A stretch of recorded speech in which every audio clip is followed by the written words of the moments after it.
don't want to mess with me. It's not worth it. You just ruin your career.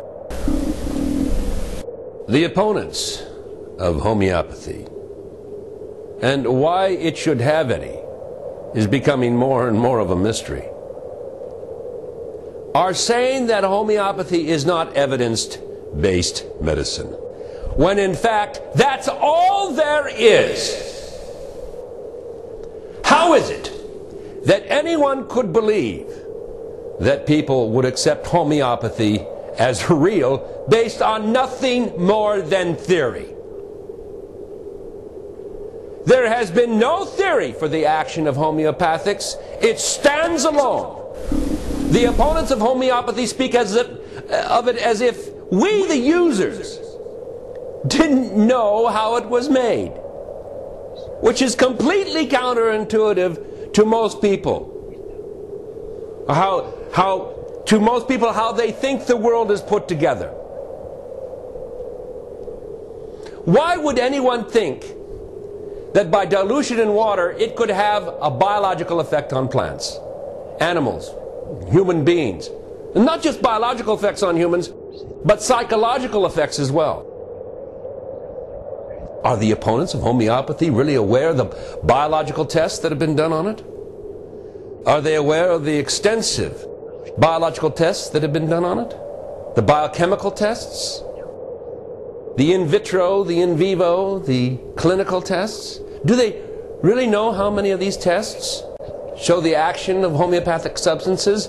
Read the Witt review of biochemical testing on homeopathics. It leaves you without the shadow of a doubt that these substances have action. The only people I see switching sides are skeptics, who as research scientists perform biological and or biochemical testing on homeopathics and witnessed their action. The great French immunologist Jacques Benveniste is an example of a scientist who was skeptical of homeopathy, who had the courage to put it to the test, and when he reported his results, he was crucified. The evidence for homeopathy has been all there is to support it. Aren't you curious? Aren't you curious as to why so many people are using this medicine? How can you just go on continuing to dismiss it? It is an orphan medicine that makes use of a cryptomolecular pharmacy, and it stands on its own 2 feet. There has been no theory for homeopathy. There is only evidence. There is only the evidence of its action to support it. Unlike the profit-driven, misery-making industry of the petrochemical synthesis of today's modern pharmaceuticals, an organized skepticism has become its lynch mob. Ladies and gentlemen, the opponents of homeopathy are not interested in science. Not in the least. Science is only a front for them. They stand up on their own 2 hind legs and bray that there is no science to homeopathy, but when you place it in front of them, they will say, oh, it's not good enough. They don't want to lose face, so they have to cling to their arrogance, like an alcoholic clings to his bottle. If this is a false doctrine, then why is it being studied and used at the nation's top hospital, the MD Anderson Clinic, on cancer cells? They have found that it kills cancer cells. They've used it to treat brain gliomas. If this is a false doctrine, then why has it been used to treat heads of state?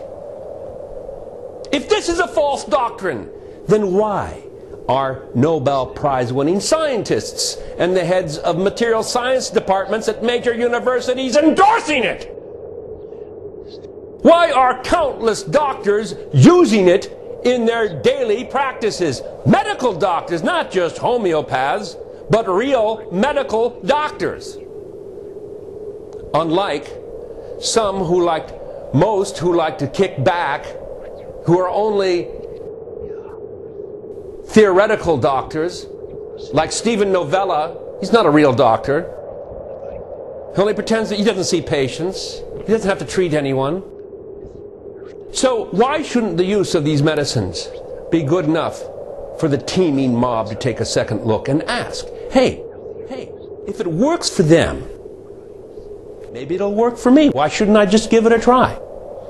I'll tell you why. There's more money in making misery than there is in preventing it. Today's medical industry, if you dare call it medical, is like the fireman who starts a fire so he can have some work. Now, back in the days of slavery, when a nigger got uppity, they'd send him to the slave breaker to break him, to beat him into compliance and destroy his spirit. This practice continues today. This nigger had the audacity to get up on his hind legs and get uppity. And so Yale University, old skull and bones, has turned me over to their slave breaker to break me. His name is Stephen Novella, better known as Dr. No. Dr. No Novella, a professor of neurology at the Yale Medical School. But I won't call him doctor. No, because doctor is the Greek word for teacher. And the master said, call no man teacher, call no man master, guide or God. Your only guide and God is your Father in heaven. Let him be your master, not Stephen Novella. Let him be your teacher, not Yale. You are no man's nigger. You're God's nigger. So the raving atheists at Yale University Medical School have given this straw professor the task of breaking me down and getting me to shut up. Ladies and gentlemen, there is a rock, and this rock is exceedingly hard. All who fall against it will be broken. All who fall under it will be ground to dust. Stephen Novella has fallen under this rock, and Yale University has fallen on it. What is this rock? It is the truth!